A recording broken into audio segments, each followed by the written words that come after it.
Olá, estamos voltando aqui.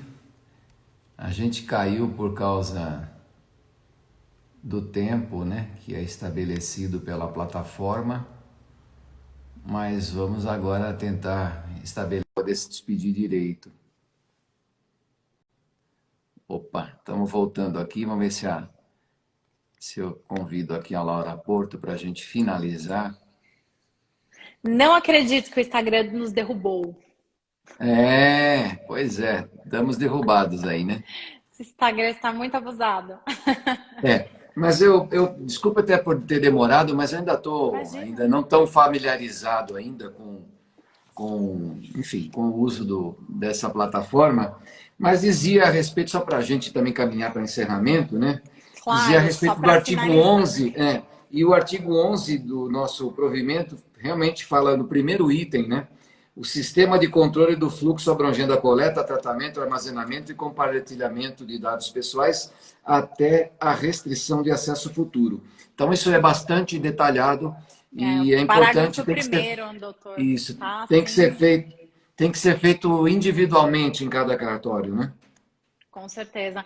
É como eu falo, até inclusive políticas de privacidade, que ele também está falando no provimento, cada cartório tem que ter o seu. E por que que eu falo? Normalmente eu brinco com a questão de fugir de modelos prontos, porque o que acontece? Os senhores terão que colocar tudo o que acontece dentro do seu cartório com seus processos, com seus terceirizados, que seriam os operadores. Então, é muito difícil você ter um padrão e copiar de um cartório para o outro a mesma política, porque cada um tem o seu processo, tem os seus sistemas internos, tem esses operadores. Então, tomem cuidado com modelos muito pré-prontos. E como o doutor está falando no artigo 11, esse controle de fluxo, nós temos no parágrafo primeiro. Então, tudo que os senhores terão que ter são muitas informações. Então, bom, já disse para os senhores começarem logo com isso, porque é um documento obrigatório.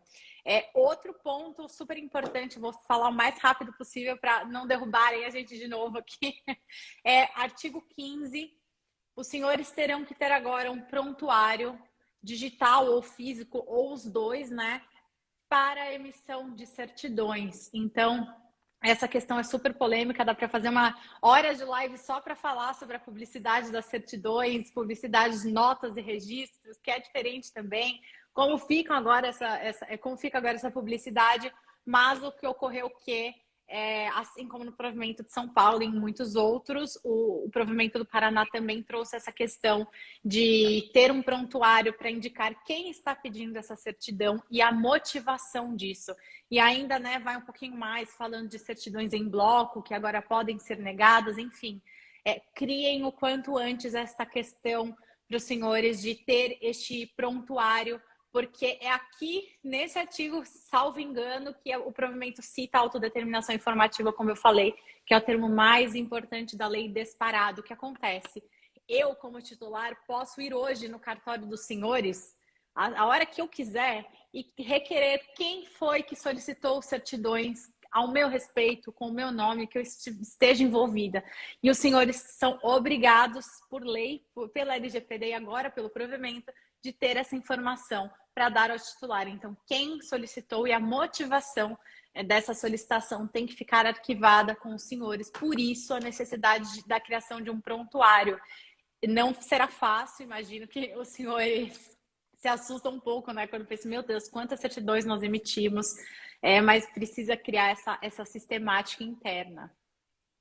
E na parte da fundamentação, digamos assim, o que se consideraria uma motivação suficiente? Porque, na verdade, a lei dos registros públicos fala que a pessoa pode pedir uma certidão, teoricamente, sem dizer para que é.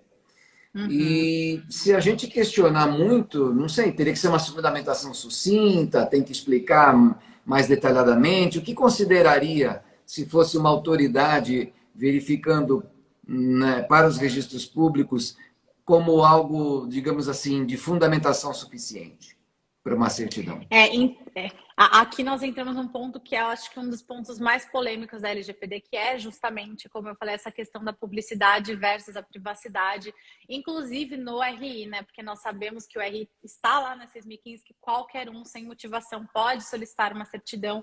Então, como fazer? Eu sempre falo que eu sugiro a modulação dessa privacidade, é uma publicidade, desculpa, é uma publicidade excessiva, sempre achei. Inclusive a certidão de inteiro teor, enfim, né? Muita informação. E o que acontece? Eu brinco, o doutor, eu não sei se todos leram o provimento, o doutor está falando na relação, eles falam de pedidos em bloco, os senhores podem agora negar e fundamentar, né? E um pedido válido, essa pessoa pedir essas certidões em bloco, o que acontece? Eu sempre brinco que os senhores sempre sabem quando é aquele advogado querendo prospectar clientes no cartório. Já tivemos alguns desses casos indeferidos e o tribunal nos garantiu isso. Então, o pensamento, mais uma vez, a gente vai de novo. Ai, meu Deus, essa palavra é muito chata. Principiológico. Está no fundamento, né, do registro de imóveis, fornecer certidões para advogado prospectar cliente. É essa uma fundamentação válida, né? É uma natureza dos serviços extrajudiciais, longe disso. Então, isso que os senhores terão que analisar no caso a caso, neste tipo de certidão. E no notas a gente já entra um pouquinho numa discussão um pouquinho mais complicada, né? Porque a motivação tem que ser um pouco mais específica, mas certidões em bloco de registro de imóveis, o que seria um pedido válido? O banco, que faz parte daqueles negócios ali realizados, ele quer umas certidões em bloco de cédulas imobiliárias que tiveram do ano tal, é válido oferecer isso para o banco? É super válido, ele fez parte, então por que não oferecer se ele tiver, né, dentro dessa relação? Agora, um advogado terceiro que não tem nada a ver com aquela relação, está querendo prospectar clientes do ano tal, vocês podem fornecer? Podem, não forneçam. Questão de poder mandar para a corregedoria. Então, nega. Se a pessoa acha ainda que está sendo, como eu posso dizer, injustiçada, a corregedoria vai decidir agora. O que vocês têm de indicação né? Ver se isso é um pedido válido ou não e fornecer ou não. Aí vai entrar na discricionariedade, mas como eu disse, sempre sabe sendo um pedido um pouco análogo, né? Tem uma empresa famosa aí, a Loft, que andou tirando certidões de quase cartórios inteiros, né? Isso daria bem para discutir agora com a LGPD, né? Com certeza. Tem muita empresa que faz esse tipo de coisa para criar um banco de dados próprio, né? Tem várias, inclusive, que fazem isso. Então, ficam pegando todas essas certidões em blocos nos cartórios e criam um banco de dados próprio. E, enfim, isso está longe de ser a natureza para a qual o registro de imóveis foi criado, que foi trazer segurança jurídica, enfim, né? Recomendo que os senhores não ofereçam, nesse caso, inclusive. Tá certo. Gostaria de fazer mais algum destaque? Seria isso por hoje? Suas considerações ou outro ponto que queira tratar? Enfim, eu não quero abusar.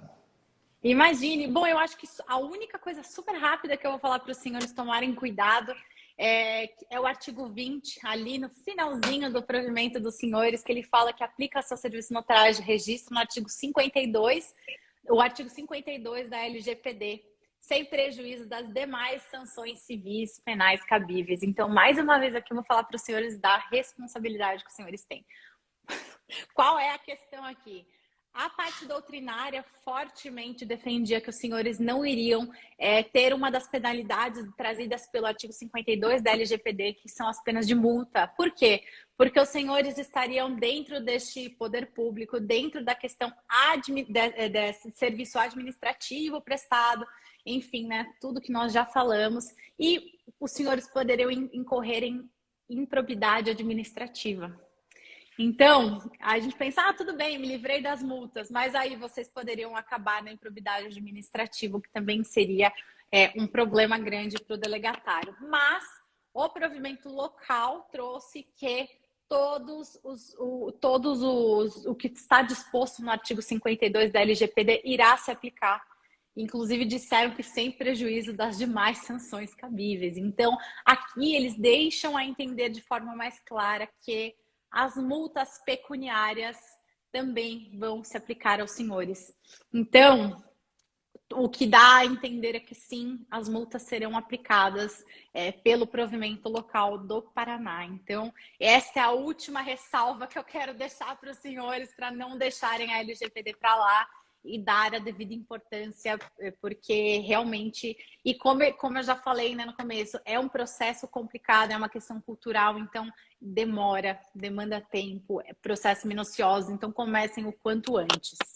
Mas, bom, eu finalizo aqui, prometo que eu acabei, parei de falar, queria agradecer muito, doutor, muito mesmo, foi sensacional.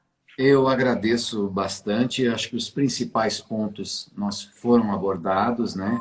A minha tarefa aqui hoje era apenas de, digamos assim, conduzir, né?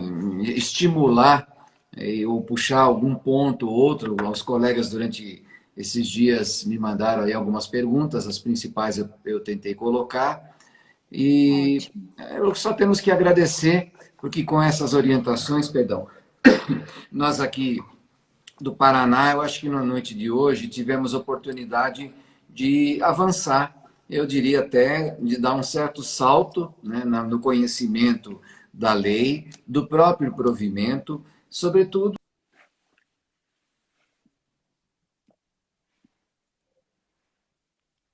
E, e com isso eu chamo a atenção dos colegas para que, digamos assim, tenham essa preocupação, coloquem para que evitem problemas futuros, né? Busquem conhecimento, vai sair uma cartilha que a própria Anoreg vai fazer com o apoio e assessoria da própria doutora Laura Porto, mas essa cartilha é uma orientação, é um detalhamento, é um documento que mostra um norte, mas uma coisa é ter uma placa mostrando o caminho e outra coisa é percorrer efetivamente esse Com caminho. Essa certeza. vai ser uma função nossa, indelegável, que vamos escolher entre trilhar sozinhos ou trilhar com a companhia, com a ajuda, com uma assessoria como essa que a doutora Laura Porto está apta, certamente a fazer. Então, eu quero agradecer a todos que ficaram com a gente até aqui e dizer que a nossa gratidão, né, no estado do Paraná, da Aripar, da Anoreg também, enfim, de todos os delegatários, para esses esclarecimentos prestados no dia de hoje.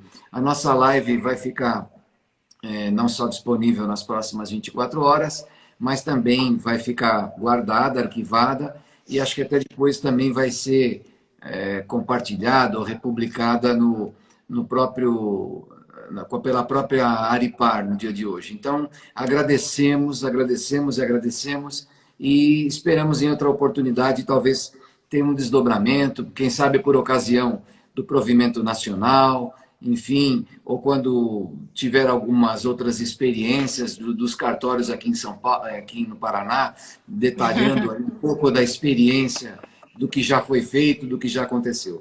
Doutora Laura, muitíssimo obrigado.